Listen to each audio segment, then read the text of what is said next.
Hello दोस्तों, नमस्कार। कैसे हैं आप सब दोस्तों? उम्मीद करते हैं आप सभी अच्छे होंगे। दोस्तों, आज की इस वीडियो में हम आपके साथ बात करने वाले हैं उत्तर प्रदेश पुलिस कांस्टेबल 2018 की भर्ती में जो 27 जनवरी 2019 को एग्ज़ाम हुआ था दूसरे पाली में, उनके जो सामान्य ज्ञान के प्रश्न थे उन प्रश्नों के बारे में हम बात करेंगे। दोस्तों, इससे रिलेटेड और भी वीडियो चैनल पर अपलोड हैं, अगर आप देखना चाहते हैं तो जाकर देख सकते हैं। चलिए दोस्तों, देखते हैं आज के पहला प्रश्न। सामान्य ज्ञान की सीरीज है, तो इसमें सामान्य ज्ञान का देखते हैं। पहला प्रश्न दोस्तों, प्रश्न कहता है उत्तर प्रदेश पुलिस के आधिकारिक ध्वज में जो लाल रंग और उसके साथ कौन सा रंग होता है? तो लाल रंग के साथ कौन सा होता है? हरा, नीला, पीला या फिर नारंगी? तो सही जवाब इसका क्या होगा? नीला।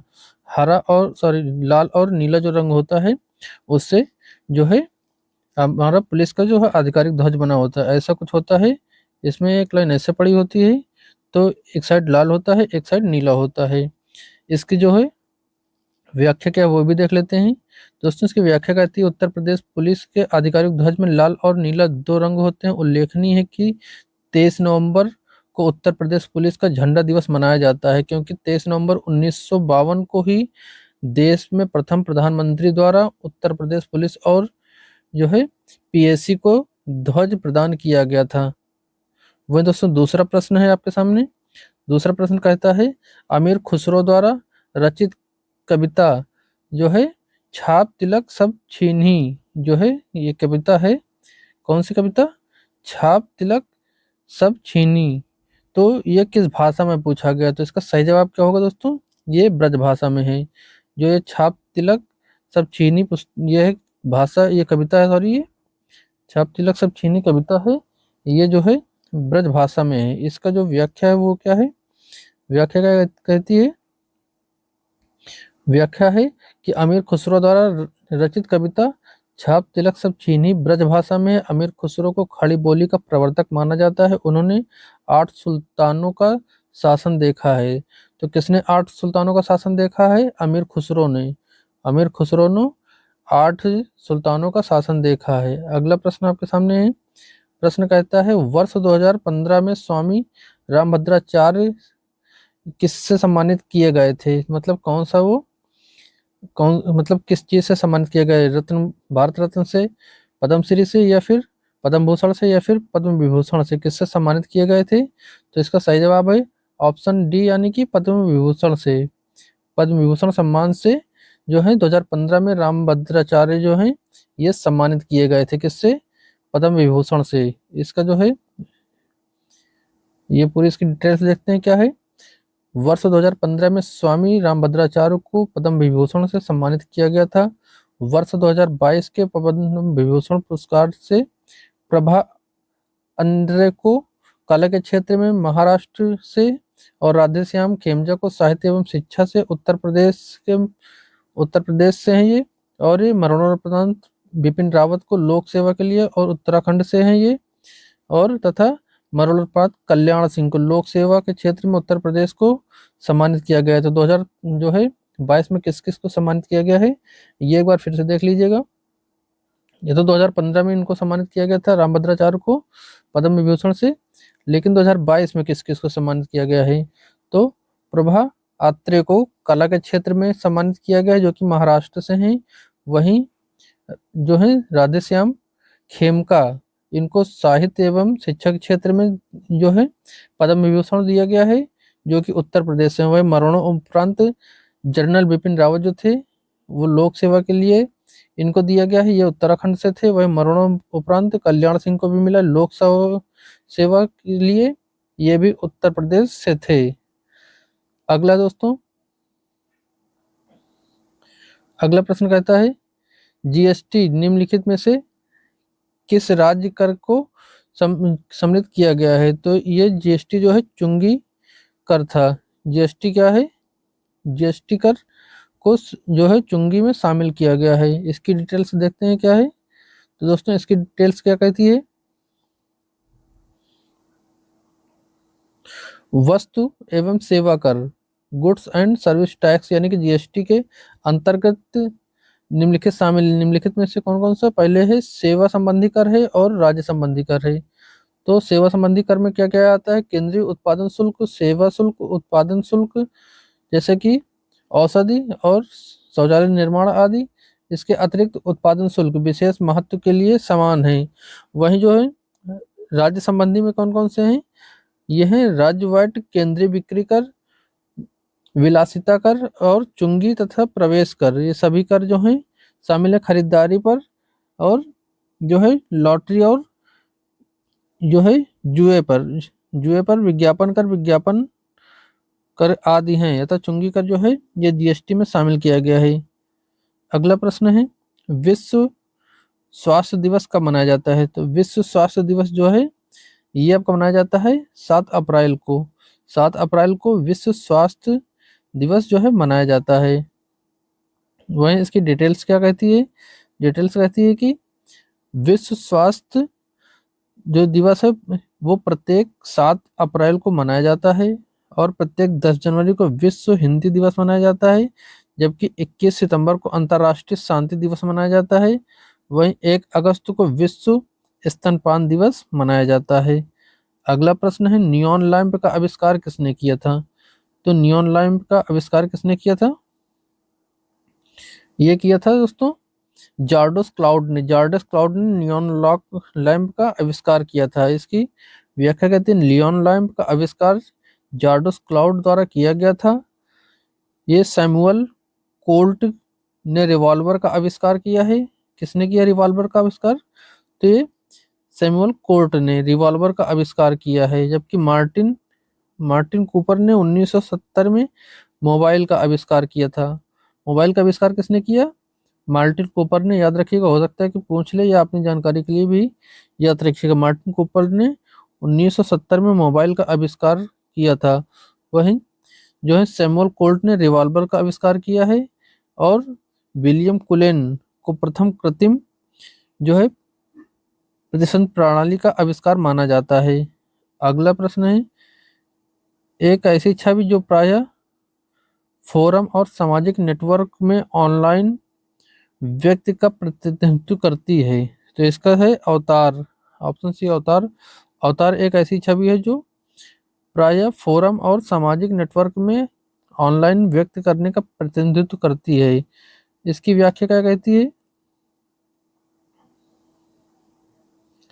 इसकी व्याख्या कहती है, अवतार एक ऐसी छवि है जो प्रायः फोरम और सामाजिक नेटवर्क में ऑफलाइन व्यक्त करने का प्रतिनिधित्व करती है।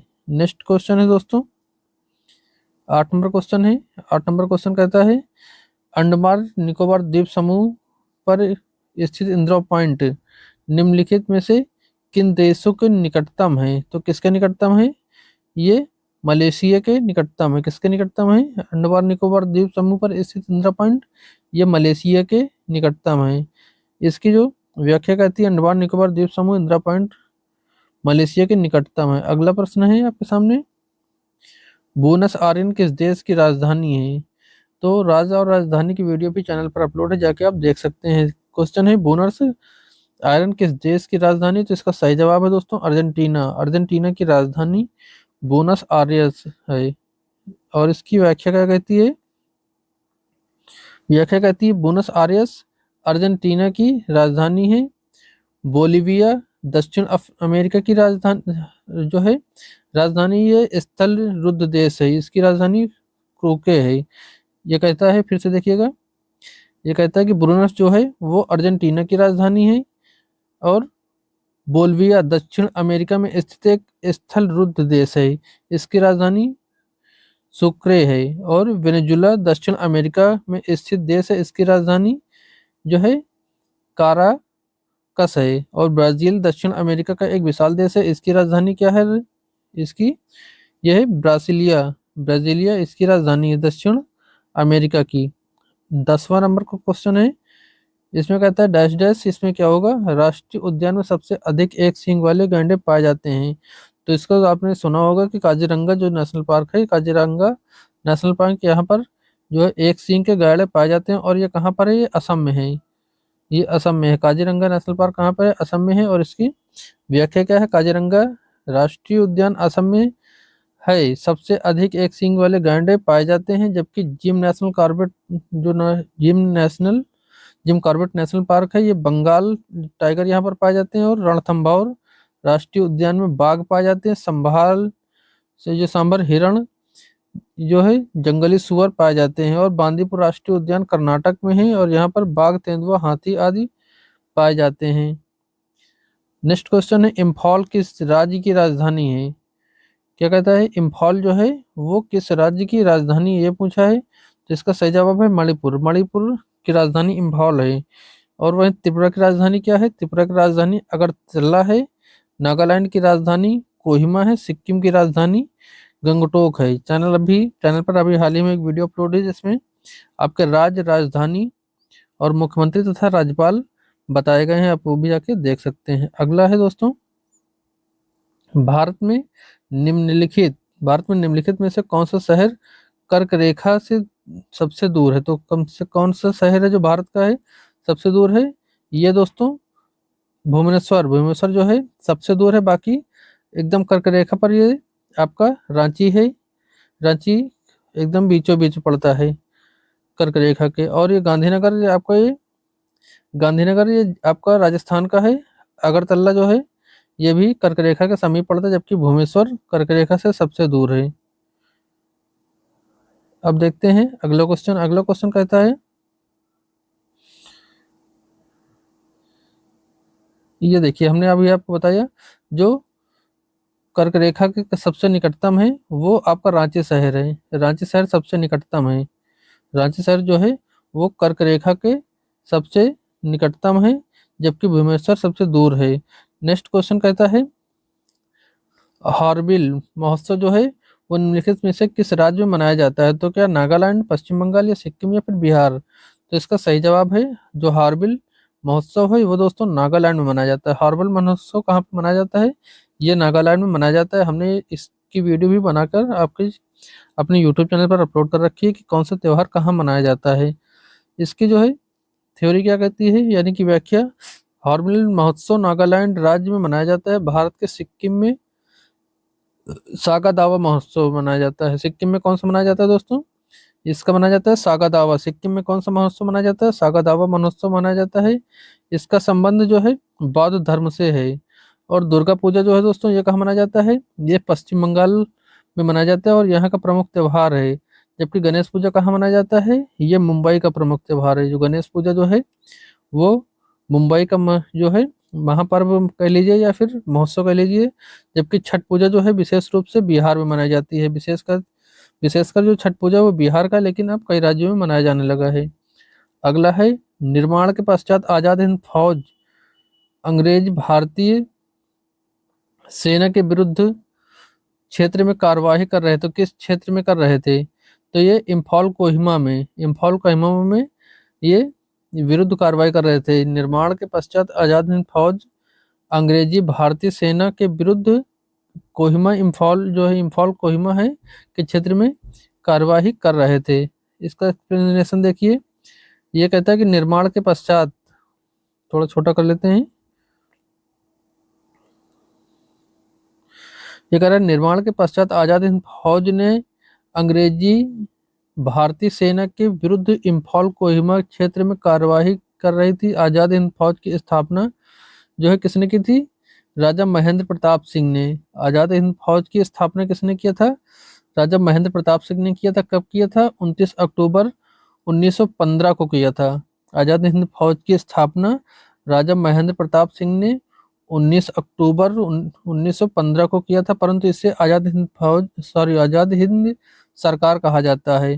द्वितीय विश्व युद्ध के समय 1942 में इसे आजाद हिंद फौज या इंडियन नेशनल आर्मी कहा गया। 5 जुलाई 1943 को नेताजी सुभाष चंद्र बोस ने दिल्ली चलो का नारा दिया था और जापानी सेना के साथ मिलकर ब्रिटिश सेना में बर्मा, इम्फाल और कोहिमा में एक साथ मिलकर मोर्चा लिया था। तो इन तथ्यों को भी ध्यान से देखते चलिएगा क्योंकि इनसे भी सवाल पूछा जा सकता है। अगला सवाल क्या कहता है, महाराष्ट्र के पोला त्योहार किस जानवर की पूजा की जाती है? जो महाराष्ट्र में ये पोला त्योहार होता है इसमें किसकी पूजा की जाती है? इसने क्वेश्चन में पूछा है। महाराष्ट्र के पोल त्योहार में जो पोला त्योहार है उसमें कौन से जानवर की पूजा होती है? तो इसमें होती है वृषभ की पूजा होती है। इसका एक्सप्लेनेशन देखिए, जो पोला त्योहार है वो मुख्य रूप से महाराष्ट्र, छत्तीसगढ़ एवं मध्य प्रदेश में मनाया जाता है। इस त्योहार में वृषभ यानी कि बैल की पूजा की जाती है। अगला क्वेश्चन आपके सामने है, भारतीय संविधान का महान्यायवादी नियुक्ति की आधिकारिक मान्यता कौन देता है? तो ये देता है दोस्तों राष्ट्रपति। जो भारतीय संविधान, भारत के महान न्यायवादी की नियुक्ति का अधिकार जो है ये राष्ट्रपति देता है। इसका एक्सप्लेनेशन देखिए। ये कहता है कि भारत का संविधान भारत के महान न्यायवादी की नियुक्ति का अधिकार राष्ट्रपति को देता है अनुच्छेद 76 के अनुसार, तथा राष्ट्रपति के ये प्रसादायतन अपने पद पर बना रहता है। प्रसादायतन अपने पद पर बना रहता है। नेक्स्ट क्वेश्चन है,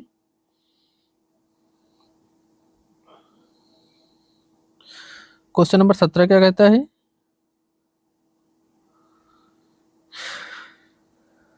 ये कह रहा है कि किसकी जो है राइट से कंपनी 1990 के दशक में बासमती चावल पर एकस्व अधिकार प्राप्त करने का प्रयास किया था। तो ये था दोस्तों संयुक्त राज्य अमेरिका। संयुक्त राज्य अमेरिका की राष्ट्रीय कंपनी ने 1990 के दशक में बासमती चावल पर एकस्व अधिकार प्रयास प्राप्त करने का प्रयास किया था। और अगला क्वेश्चन है दोस्तों, ये कहता है भारत का मूल रूप संविधान किसके द्वारा लिखा गया है? तो मूल रूप से दोस्तों ये प्रेम बिहारी नारायण रायजादा के नाम जो है, प्रेम बिहारी जो है आपके अपने प्रेम बिहारी नारायण रायजादा, या सीधा आपसे कह देगा प्रेम बिहारी रायजादा के द्वारा जो है दोस्तों ये अपने यहाँ जो संविधान है भारत का मूल रूप से इन्होंने ही अपने हाथों से लिखा है। जो भारत का संविधान है मूल रूप से प्रेम बिहारी रायजादा ने अपने हाथों से लिखा है। अगला क्वेश्चन है दोस्तों, जब महात्मा गांधी को रेलगाड़ी से जबरन उतार दिया गया था तब वो दक्षिण अफ्रीका में कहाँ जा रहे थे? तो ये जो है प्रिटोरिया जा रहे थे। दक्षिण अफ्रीका में जब गांधी जी को जो है ट्रेन से उतारा गया था। ट्रेन से क्यों उतारा गया था? क्योंकि ये जो है वो अंग्रेजों के लिए विशेषकर ट्रेन थी और इसमें वो चढ़ गए थे, जबकि हालांकि टिकट लेकर चढ़े थे, लेकिन उनको जबरदस्ती अंग्रेजों ने ट्रेन से नीचे उतार दिया गया था। और ये जो है ये प्रिटोरिया जा रहे थे। 1983 में जब महात्मा गांधी डबरन से प्रिटोरिया जा रहे थे तब उन्हें पीटर मर्जिस्टरबर्ग के निकट रेलगाड़ी से जबरन उतार दिया गया था। अगला क्वेश्चन है दोस्तों, निम्नलिखित में से कौन सा प्रकार असम से संबंधित है? तो कौन सा प्रकार जो है नृत्य है जो असम से संबंधित है? इसमें पूछा असम का, सीधे सीधे ये पूछ रहा है कि असम में कौन सा नृत्य होता है? तो ये बिहू असम का नृत्य है। बिहू कहाँ का नृत्य है? ये असम का है। बिहू नृत्य असम से संबंधित है। नौटंकी जो है वो अपने उत्तर प्रदेश से संबंधित है, जबकि कथकली केरल का प्रमुख त्योहार है। और गरबा नृत्य जो है वो गुजरात से है। गरबा डांडिया ये सब गुजरात से हैं। कजरी भी उत्तर प्रदेश का, नौटंकी भी उत्तर प्रदेश का है। नेक्स्ट दोस्तों, योजना के तहत खोले गए सभी बैंक में खाते 5,000 रुपए ओवरड्राफ्ट की सुविधा दी गई है। तो ये किसके तहत खोले गए हैं खाते? तो ये प्रधानमंत्री जो है प्रधानमंत्री जनधन योजना के तहत जो है खाते खोले गए हैं। ठीक, और इसमें 5,000 रुपए को ओवरड्राफ्ट सुविधा भी दी गई है। 21 नंबर का क्वेश्चन हो चुका है। अब देखते हैं 22 नंबर का क्वेश्चन। तो 22 नंबर का जो क्वेश्चन है इसका एक्सप्लेनेशन दिया गया, ऊपर देख लीजिएगा। ये 22 नंबर का क्वेश्चन कहता है मौर्य राजवंश की स्थापना मगध में हुई तो वर्तमान में ये किस नाम से जाना जाता है? तो वर्तमान में मगध जो है वो आपके बिहार के नाम से जाना जाता है। मगध जो है ये वर्तमान में बिहार के नाम से जाना जाता है। इसका एक्सप्लेनेशन कहता है मौर्य राजवंश की स्थापना 325 ईसा पूर्व मगध में हुई थी। तत्कालीन मगध में वर्तमान बिहार के पटना तथा गया जिले में शामिल थे। पटना और गया जिला जो है वहां पर मगध मुख्य रूप से शामिल था। अगला क्वेश्चन कहता है कि निम्नलिखित में से किस संगठन का सदस्य नहीं है? भारत जो है वो किस संगठन का सदस्य नहीं है? तो इसका सही जवाब है दक्षिण पूर्वी एशियाई राष्ट्रों का संगठन जो है इसमें भारत नहीं शामिल है, जबकि राष्ट्रकुल G20 और दक्षिण एशियाई क्षेत्रीय सहयोग संगठन इनमें सभी में शामिल है। इन 3 में शामिल है, जबकि इसमें शामिल भारत नहीं है। ठीक, इसमें जो है कहता दक्षिण भारत दक्षिण पूर्वी एशियाई राष्ट्रों का संगठन सदस्य नहीं है। इसमें कौन कौन से देश हैं एशियन में? एशियन राष्ट्र ये है Brunei, Cambodia, Indonesia, Laos, Malaysia, Myanmar, Philippines, Singapore और थाईलैंड तथा वियतनाम, ये सभी देश इसमें शामिल हैं। नेक्स्ट है, किस देश की महिला टीम ने दक्षिण कोरिया को साल 2018 में संपन्न हुआ कैरम विश्व कप जीता है? तो ये जीता है दोस्तों आपका संयुक्त राज्य अमेरिका, सॉरी भारत ने जीता है। जो है दक्षिण कोरिया 2018 में संपन्न जो कैरम विश्व कप हुआ था, इसमें भारत ने जीत रखी थी, अपनी भारत ने जीता था इस खिताब को। ये उसका एक्सप्लेनेशन है, देख लीजिएगा कि 23 से 29 अगस्त 2018 के मध्य संपन्न कैरम विश्व कप में भारत की टीम ने श्रीलंका के पुरुष वर्ग ने विश्व कप जीता था, जबकि टूर्नामेंट जो है 2022 अक्टूबर में संपन्न कैरम विश्व चैंपियनशिप 2022 में भारत ने महिला एवं पुरुष खिलाड़ियों ने सिंगल सिंगल दोनों टीमों ने खिताब जीता था। नेक्स्ट का है, अगला क्वेश्चन क्या कहता है, विश्व बैंक के उद्योग जो है उद्योग सहजता सूचकांक 2018 की सूची में भारत का स्थान कौन सा रहा है? तो इसमें 6वां स्थान रहा है। कौन सा स्थान? विश्व बैंक उद्योग सहजता सूचकांक 2018 में भारत का जो है वो 6वां स्थान रहा है। आगे इसका एक्सप्लेनेशन देख लीजिए क्योंकि हो सकता है आपकी दूसरा क्वेश्चन भी पूछ सकता है। विश्व बैंक जो उद्योग सहजता सूचकांक 2018 की सूची में भारत 6वां स्थान है, जबकि अक्टूबर 2019 में विश्व बैंक द्वारा जारी उद्योग सहजता सूचकांक 2020 में भारत का 63वां स्थान है। और उल्लेखनीय कि इस सूचकांक में न्यूजीलैंड पहले स्थान पर है। वर्तमान में इस सूचकांक के प्रकाशन का विश्व बैंक द्वारा स्थापित किया गया है। अगला क्वेश्चन आपके सामने है,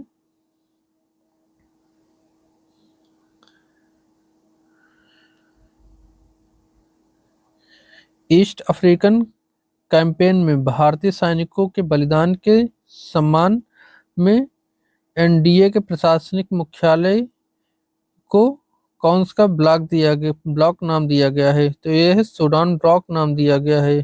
प्रशासनिक मुख्यालय को सूडान ब्लॉक नाम दिया गया है। इसका एक्सप्लेनेशन है, द्वितीय विश्व युद्ध के दौरान ईस्ट अफ्रीकन कैंपेन में भारतीय सैनिक के बलिदान के सम्मान में एनडीए के प्रशासनिक मुख्यालय को सूडान ब्लॉक नाम दिया गया है। और अगला प्रश्न है दोस्तों, T20 अंतर्राष्ट्रीय क्रिकेट 51 गेंदों पर 103 रन बनाने वाली पहली भारतीय महिला कौन है? तो ये 2018 का क्वेश्चन है। ये इसका सही जवाब क्या होगा?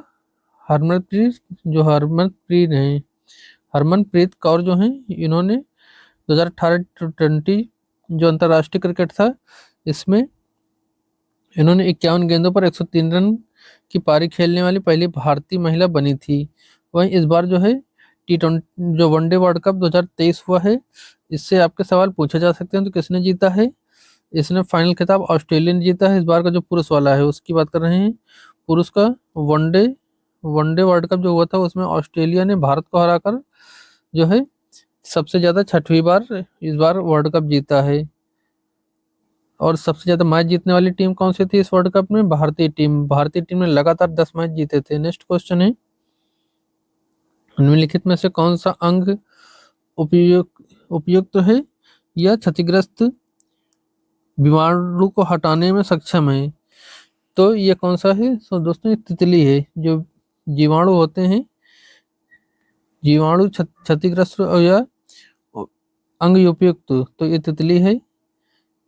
ये क्वेश्चन थोड़ा ठीक से समझिएगा तब समझ आएगा। इसका जो एक्सप्लेनेशन ये कहता है, पीहा या तिल्ली एक अंग है जो कि रीढ़धारी प्राणियों में पाया जाता है। यह पुरानी लाल रक्त कोशिकाओं को नष्ट करने का कार्य करता है। यह रक्त जो है निषेधक के रूप में कार्य करता है, जिसमें रक्त में विशिष्ट जीवाणु छनकर वहीं पृथक हो जाते हैं। श्वेत कण के यानी कि WBC के जीवाणु भक्षण द्वारा अंदर ही नष्ट हो जाते हैं। अगला प्रश्न कहता है, मिश्र धातु गुलाब सोने में सोने के अलावा कौन सा धातु शामिल है? तो इसमें तांबा शामिल होता है। मिश्र धातु गुलाब में सोने के अलावा जो है तांबा धातु जो है ये शामिल होती है। इसका एक्सप्लेनेशन है कि मिश्र धातु गुलाब के सोने के अलावा तांबा धातु शामिल होती है। इस प्रकार स्वर्ण लगभग 14 कैरेट का होता है। इस प्रकार का जो सोना होता है वो 14 कैरेट का होता है, ये बताया गया है। नेक्स्ट क्वेश्चन है आपका मेनोमर मोनोमर कैप्रोलेटस का किस बहुलक को प्राप्त करने के लिए बहुलीकरण इसका किया जाता है? तो इसका सही जवाब क्या होगा? यह है नायलॉन 6। नायलॉन 6 का जो बहुलीकरण किया जाता है। अगला क्वेश्चन आपके सामने है,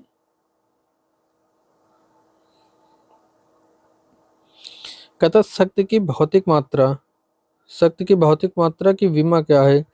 तो यह है m⁻1 t⁻2 sorry m⁻1 l⁻2 t⁻−3। ये जो है शक्ति की भौतिक विमा है और इसका बलागुण क्या है? बलागुण की विमा क्या है? m⁻1 l⁻2 और t⁻−3 जब होगा तो ये आपकी जो है शक्ति की विमा हो जाएगी। वहीं अगर यहीं पे और जो आपका t है इसमें पावर 2 हो जाए तो ये बलागुण की जो है बीमा हो जाएगी। नेक्स्ट क्वेश्चन है CaSO4 इंटू 2H2O, ये किसका रासायनिक सूत्र है पूछा गया है? तो ये जिप्सम का है। जिप्सम का सूत्र क्या है? CaSO4 इंटू 2H2O, ये जिप्सम का सूत्र है। और एप्सम नामक रासायनिक सूत्र क्या है? MgSO4, ये एप्सम का है यानी कि मैग्नीशियम सल्फेट का। और ये गंधक के रासायनिक नाम सल्फर है जिसका सूत्र S होता है। क्वार्टज या स्टैपिक एक खनिज है, इसका सूत्र SiO4 होता है। नेक्स्ट है मदन मोहन मालवीय प्रौद्योगिकी विश्वविद्यालय कहाँ पर स्थित है? तो यह गोरखपुर में, गोरखपुर में मदन मोहन मालवीय प्रौद्योगिकी विश्वविद्यालय स्थित है। ठीक, और इसकी स्थापना 1962 में हुई थी। नेक्स्ट क्वेश्चन है उत्तर प्रदेश के चिन्ह में से कौन सा जानवर का चित्र है? तो यह मछली का है। उत्तर प्रदेश में किस किस का जो चिन्ह होता है? तो एक धनुष बाण और दो मछलियों का चिन्ह होता है। धनुष बाण और मछली का चिन्ह होता है उत्तर प्रदेश जो होता है उत्तर प्रदेश सरकार का। और उत्तर प्रदेश पुलिस में मछली का चिन्ह होता है। ये देखिए कह रहा है मछली का चिन्ह होता है उत्तर प्रदेश को ध्वज जो है लाल और नीले रंग में प्रयुक्त होता है। नेक्स्ट क्वेश्चन उत्तर प्रदेश लोकसभा के सीटों का योगदान कितना करता है? उत्तर प्रदेश में जो लोकसभा सीटें हैं वो कितनी है पूछ रहा है? तो इसमें 80 सीटें हैं, जो कि पूरे भारत में सर्वाधिक राज्य जो है उत्तर प्रदेश है, यहीं से सर्वाधिक सीटें रहती हैं।